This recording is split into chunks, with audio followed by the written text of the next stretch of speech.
شعبہ نے بیان کیا، ان سے خالد نے، ان سے عبد الرحمن بن ابی بکرہ نے، ان سے ان کے والد نے کہ نبی کریم صلی اللہ علیہ وسلم کی مجلس میں ایک شخص کا ذکر آیا تو ایک دوسرے شخص نے ان کی مبالغہ سے تعریف کی تو آن حضرت صلی اللہ علیہ وسلم نے فرمایا کہ افسوس تم نے اپنے ساتھی کی گردن توڑ دی۔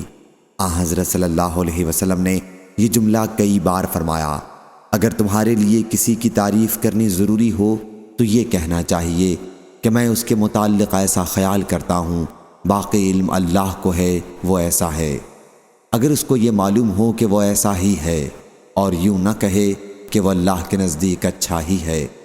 اور وہیب نے اسی سند کے ساتھ خالد سے یوں روایت کی، ارے تیری خرابی، تو نے اس کی گردن کاٹ ڈالی،